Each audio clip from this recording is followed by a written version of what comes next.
그다음에 이제 아까 말씀드렸지만 이제 그 파타임 레지던트라는 개념이 있다고 했잖아요. 그러니까 캐나다에 입국하시거나 캐나다를 출국하시는 경우에는 이제 그런 일시적으로 그렇게 이제 세금 의무가 이제 구분될 수가 있는데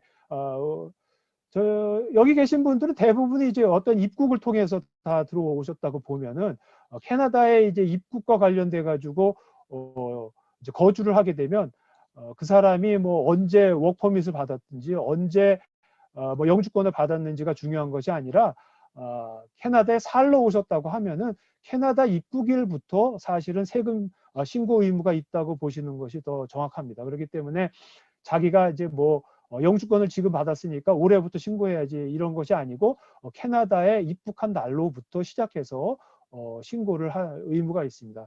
그러다 보면 반드시 뭐 세금만 나오는 것뿐만 아니라 오히려 그 당시에 먼저 신고를 하면 그 텍스 베네핏을 받으실 수도 있거든요. 그렇기 때문에 오히려 신고를 놓친 것들을 다시 수정 신고를 해서 수정 신고가 아니구나. 그러니까 빠진 것을 다시 신고를 하시면 또 텍스 베네핏도 또 소급해서 받으실 수도 있습니다.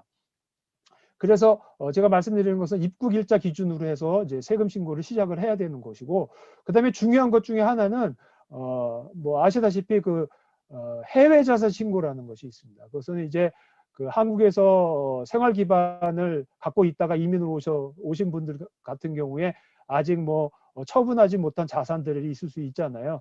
그런데 그런 자산들이 입국 시점에 10만 불이 초과, 예를 들어서 금융자산하고 부동산이 대부분 되는데, 이러한 것을 캐나다 달러 10만 불 이상 될 경우에는 반드시 세금 신고 시에 별도로 그 T1135라는 이제 신고 양식이 있거든요. 그것들을 이제 신고를 하셔야 됩니다. 이런 신고는 첫 해에는 유예고 두 번째부터는 반드시 하셔야 되고, 만약에 이것을 놓치신 분들은 자진 신고라는 제도를 통해 가지고 반드시 신고를 하셔야 됩니다. 만약에 이런 부분들이 신고를 안 했다가 오히려 국세청이 알아가지고 거꾸로 요청을 받게 되면은 벌금이 굉장히 과중하기 때문에 반드시 이민 오신 분들은 이런 부분들을 좀 신경을 쓰셔야 됩니다.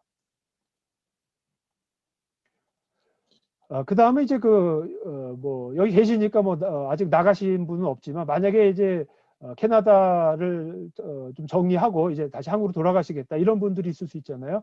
그런 분들도 또 좀 아셔야 될 게 뭐가 있냐면은 그 출국세라는 게 있습니다. 그러니까 그냥 떠나보내지를 않습니다. 그래서 마무리를 다시 한번 짚고 나가셔야 되는데, 출국세라는 건 뭐냐면은 들어올 때 그 해외 자산 신고를 참 해외 자산 신고 때 제가 말씀 안 드린 게 있는데, 해외 자산 신고할 때 그 만약 부동산이면은 그 부동산의 취득 가액을 원래 뭐 10년 전에 구입한 거다 그러면 10년 전에 구입한 것이 취득원가가 되는 것이 아니라 입국일 시점의 시가가 취득원가로 해서 캐나다에 신고를 하셔야 되거든요.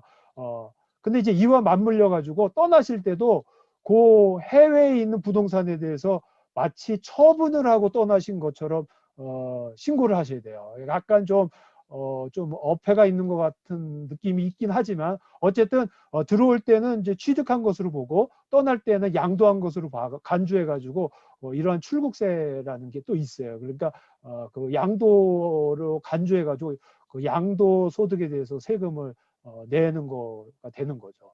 근데 이제 또 아셔야 될 게 출국세는 그 5년 이상 거주를 하신 분에 합니다. 그래서 5년이 안 되시면은 단기 거주자로 보아서 뭐 출국세 저기 납부 대상은 아니십니다. 근데 만약에 5년 이상 캐나다에 머물다가 다시 다 정리하고 한국으로 가시면 이런 출국세도 있고, 또 해외 자산 신고라는 게 또 있습니다.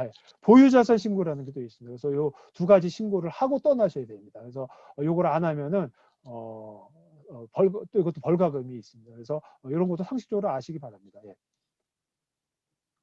그래서 이제 파타임 레지던트에 대해서 말씀을 드렸고요.